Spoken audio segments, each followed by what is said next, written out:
really does. Definitely. Yeah, and so we've really put in a lot of time into expanding on getting a lot of material prepared so that this lyric video coming out for Sakura is the first of many songs already complete and on deck and ready to start cycling out and getting a lot of material out there with Brain Chip being the second release in a month, which will have an actual full scale video for it, and so basically expect every 6-8 weeks after that, like just to be having releases, some new material, running into next summer, continuing through.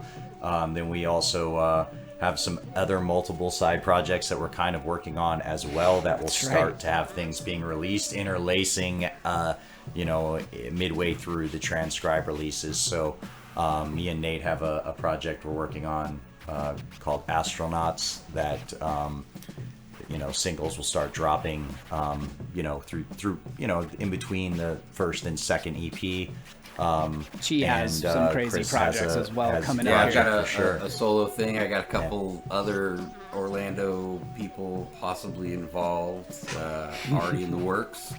We're trying to get into some like really kind of guerrilla street team tactics of this digital world. Like I'm constantly scheming ideas between how we can get ourselves into the tangibles of vinyl, tapes, comics, big enough projects that warrant crowdfunding. I've been studying crowdfunding like for the last couple of years ceaselessly to figure out how we can make bigger and better projects all the way along the way. I've already got artists hired for one up and coming big project. My other musician artist, another Orlando person, Chris Belcher, is lined up for the guitar work on that project as well. And then it just doesn't stop from there. Like it's we're constantly pushing our media and editing skills through the stoagroup page. So go to our YouTube at stoagroup100 or youtube.com/stoagroup100 and check out all the stuff that we got going on our YouTube. We're going to be doing live stream productions here on Twitch, as well as getting back into the Bandit Hands aspect of freestyle jamming. And I'm doing a show on X for our Stoagroup channel on X. I do a show called Morning Wood, but it's like super early in the morning. I drink coffee, smoke a bunch of weed, and but you know what? It's not as early for the East Coasters, so there you go. East Coasters but yeah, it's still very true. But it's for kicks. I think we are also planning on streaming again next Friday. That's actually the official release of the Sakura single, the first single that'll be available on all platforms, November 1st. So next Friday. So I will probably stream. Hopefully this lyric video entices you enough to take you to Spotify or wonderful. If anyone will go to our link tree and pre-save Spotify or iTunes, it helps a huge amount to have some pre-saves on there as well. So and definitely just follow us on the YouTube and on Instagram. Yes. Yeah, let's do absolutely. That. All right. Tommy, tell us. Let's get into some of the clips of the Sakura story. Okay, so Sakura happened to be written here in.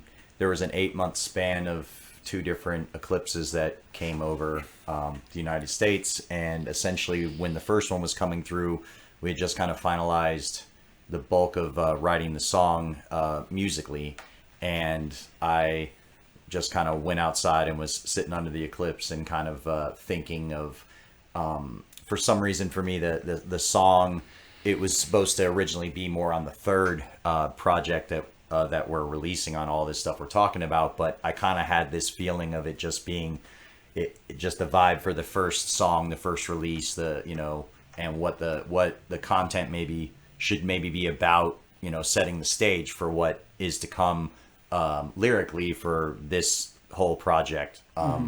And So yeah, I mean, I basically wrote the hook and maybe the first two verses under the eclipse there, and then I went to Japan and really kind of had this a very awesome experience just walking around Japan by myself and getting into just the lore and everything.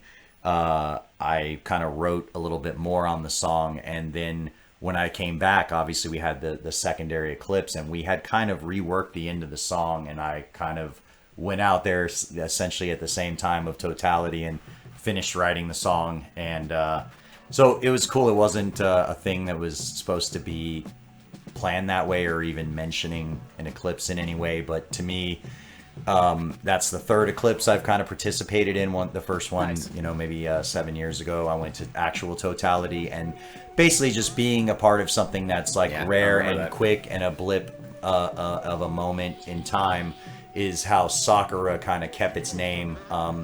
Sakura's name was actually the original root sample that kind of kicked off the whole song. Exactly. Yeah. Right. Exactly. And so we don't normally like use the name of the, like almost never. The working title, so to speak. But that's one of the ones that basically stuck. Once I kind of wrote about an eclipse and the totality of an eclipse and the brief moment of that, and then being in Japan with the cherry blossoms weren't there at the time, but essentially, it's a very fast thing that just happens, and a bunch of people go to see it. Yeah, the poetry of it. Yeah, and so, it just kind of made sense to keep the title and keep the kind of Japanese imagery and stuff, and that's where the concept of the lyric video visually is why it is that way. Right. Well, on that note, it's about that time.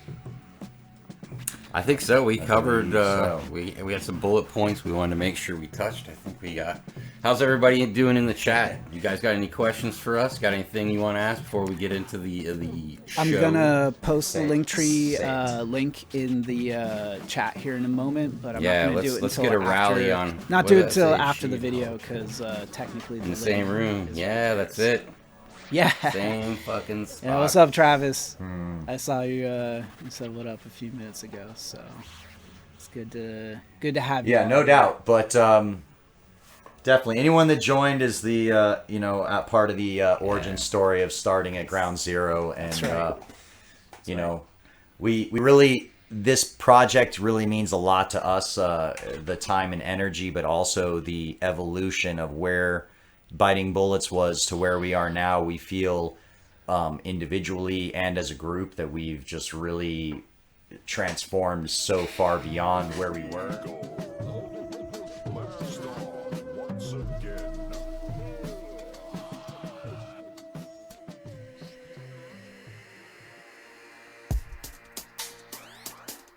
As I sit here under this eclipse, so many realizations. For example, most only talk about it, I came here to live it. I set the cornerstone myself, so trust me, I get it. Can't set the capstone first, for this blood those who reside